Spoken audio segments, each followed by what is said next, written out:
You are now listening to the Divorce Diaries podcast with your host, well, that's a secret. No names, ages, or any other identifying characteristics will be used as we protect the young and innocent. You'll be taken on a journey as one man considers getting a divorce or remaining married. The Divorce Diaries daily entries chronicle the decision-making processes in real time as they unfold day by day. He hopes to add a bit of clarity to his sometimes muddled mess of a marriage. Cheating, overspending, sex, sadness, and betrayal are the characteristics of this marriage. Is he making the right choice? Welcome to the Divorce Diaries. Entire seasons are released on Patreon weeks before anywhere else. At Divorce Diaries Podcast Patreon page. Link below in description. Now for today's episode.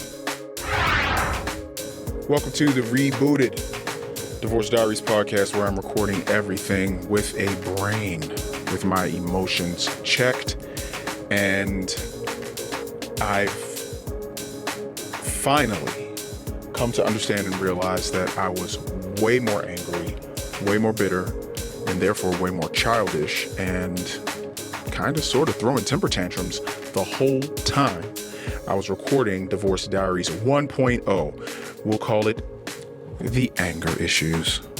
I don't know.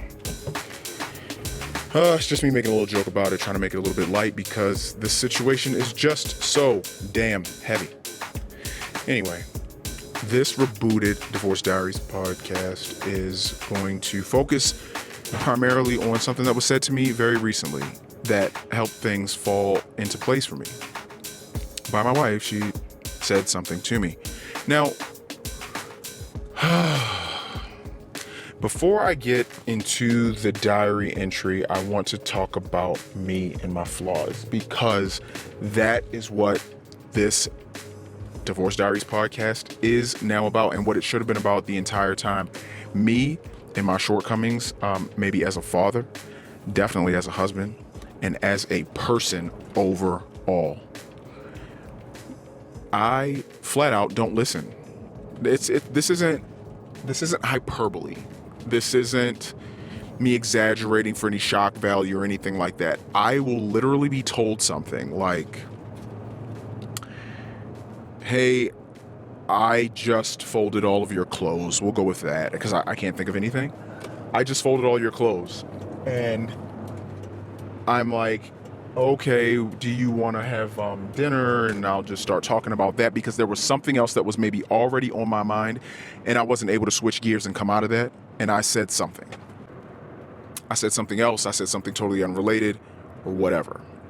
Now, the funny part about everything with me is now, since I've had this perspective and paradigm shift and I'm primarily focusing on myself, I just have said, why the fuck don't I listen? Now, my wife has said many things over the years to me as it relates to how she feels about me as her husband, how she feels about me as her friend or as her whatever, the fact that I don't listen to her, and I just never wanted to listen or accept things that I predetermined as false. I was arrogant, I was cocky, I was, oh my gosh, I was a mansplainer. I didn't listen. And now that I am listening, not only am I listening, but I'm listening, I'm understanding, I am seeing everything for what it is, and I'm not letting any circumstance prevent me from paying attention. And here's what my wife says. She said that when, like I said, in past Divorce Diary podcast episodes where I was just an angry pot, I never recorded anything that was false. And I especially never recorded anything that was false as I saw it. Maybe, I don't know. I'm just not sure. Maybe I left something out, because since everything has been found out that I'm recording this podcast and all of those things, I'm just like, I didn't lie about anything, and that's not what angered everyone that found out about the podcast. My wife was so angry because she's like, it's just like you're bashing me. And I never looked at it because I only looked at it from a selfish perspective. Like, I'm angry. This is what I want to say. I'm pissed off. So I just said, okay, let me listen to you now. And geez, I didn't take you into consideration when I recorded this. I did it. I didn't think about anyone but myself. Damn, that was selfish. Now, that doesn't remove the fact that I felt that I needed a outlet to say the things that I didn't feel I could say. I needed a platform. I needed to be heard. I needed to. I basically did what girls with daddy issues do. I went shaking my ass in front of strangers because I didn't feel that I had love. And because I didn't feel that anyone was listening to me, I wanted to talk to anyone that would listen. That's why I'm recording a fucking podcast. Good things came out of it because I was able to hear myself back and I was able to process things, and I would argue actually that good things that did happen. My wife found out about the podcast and she ripped me a new one for it, and she ripped me a new one to further explain just how selfish a person I am and the fact that I'm just bashing her. And she wasn't fully wrong with that. I was sort of just going in because I was so angry and so hurt, and I felt like such a victim. And I feel like if you're being victimized, you can do things to other people. Nothing that I actively thought, but it's something that I thought.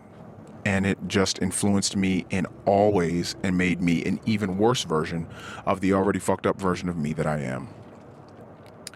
So the thing that my wife said, sorry, I know this is dragging on, but say it now. The thing that my wife said, she said, every time I came back to you, whether it was physically or emotionally, every time I came back to you because you convinced me to. And when she said that, everything sort of fell into place for me and everything made sense. I'd always had a feeling, or the feeling, that I would tell my wife kind of frequently. I said, I feel like you don't like me. I feel like you don't love me. I feel like you don't, whatever. I would just talk about, I feel. I feel like you don't like me. I feel like you don't love me. I feel like you don't want to be married. I feel like. But she was there, she was with me. We're intimate occasionally, but she always it just always felt like she just didn't like me. She didn't want me. She didn't want to be there or anything. And then when she told me that, every time I came back, it was because you convinced me. I just said, holy shit, that makes all the sense in the world now. That's why I thought she was with me because she wanted to be with me. I thought she was with me because she enjoyed some measure of what we were doing. I thought her being with me was a voluntary choice she was making. And there was something else that I was missing, things that I needed to work on, which there still were things I was missing and things I needed to work on, because that's just the nature of a relationship. You're always going to need to be trying. Trying could be fixing something about yourself. Trying could be packaging the way you deliver messages to your significant other in a better way. Trying could be lots and lots and lots of things that involve you doing a little bit less of the things that you do that aren't so great, and doing a little more of the things that you do that are pretty good. That you do, or the things, realizing some of the things that you do that make your significant other like fall in love with you all over again. They're over the moon. They're having the best day ever, and you look at that as just a freaking nothing burger. Like, I mean, there was something that I did, like my wife she says, I just really would like it if you touched me. Your affection toward me is really something that I like. I didn't think at all she liked when I touched her, especially because me and my dumb man brain, I'm matching touching with intimacy, intimacy with sex. So because I felt like we weren't going to get to that final destination that I wanted to be at with her sexually, I just wouldn't do maybe level 1 and level 2. But then when we had a nice sit down and discussion about it, and she really was able to articulate herself, not in any sort of angry way, she just kind of, I just need you to know, like, I've been trying to tell you for years that I really like it when you touch me, and your affection through touch is what I really like. And I remember being the asshole version of me and just, being super defensive and like, I'll touch you. What am I going to touch you for? It's not going to lead to any, what are you doing? Well, that's just going to make me feel. I went into a me feel. It's going to make me feel. I just went into a super selfish mode behind the disguise, like I'm doing her a favor. Since you don't want to be intimate, why would I touch you to get us to that place that you don't want to go? I was just selfish, man. That's all I can say. I was just fucking selfish. And done. That's not a good way to be. I was just fucking selfish. So her saying what she said to me, you convinced me to come back. I kind of put in that little bucket in my brain. I said, oh, so you don't want to be with me. I convinced you. You don't want this. So you don't want this. You don't want me. That's how I look at it. And I don't know that that's right, because I tend to inflate things a little bit. I tend to do the Chicken Little thing. The sky is falling. The sky is falling. And I don't know how else to say it. It's just, that is a flaw of mine. And we're going to talk a little bit later tonight, and I'm going to ask her, here's what I took away from what you said. And I took away that you don't like me. You're not here because you want to be. You're here because I convinced you to be. So you don't want me, right? Like, I don't know. I guess I have some validation issues. I have some weaknesses in myself that make me a little bit soft and are making me question my value to other people. And I want my wife to reassure me that she loves me. And that is a very weak way that I am, and that's a very weak way to be. I'm not coming from a position of strength. I'm not coming from a position of abundance, and that I'm not even celebrating the fact that I'm married. And I have someone that, for the most part, is not trying to hurt me. And when they do hurt me, maybe they hurt me because they were hurting themselves. And I take everything personally. Not everything, but the things that I do take personally, they're like, I take them super, super, super personally. So it's just kind of it's a crazy thing to come to the realizations of who and what you really are. And I know that I'm a good guy, but I didn't realize just how sensitive I was.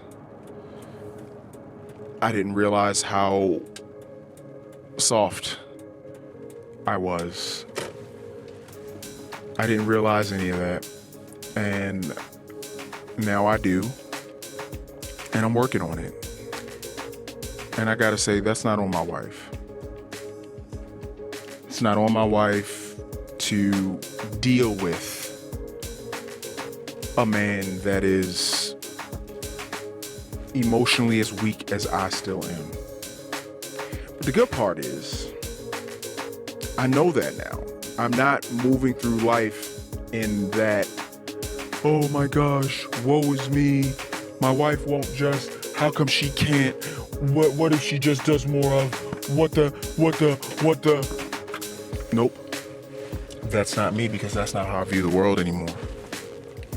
I view the world like I need to get my shit together. Stop blaming people for other things. Yeah, you got hurt. That's okay. I mean, well, maybe it's not okay, but it needs to be. You got hurt. You got to get over it at some point. You can't continue to rake people over the coals for how they hurt you. If you're gonna stay married, you're gonna try to keep your family together, you only have control over yourself. So please, miss me with that victim bullshit. And that's what I'm trying to do now.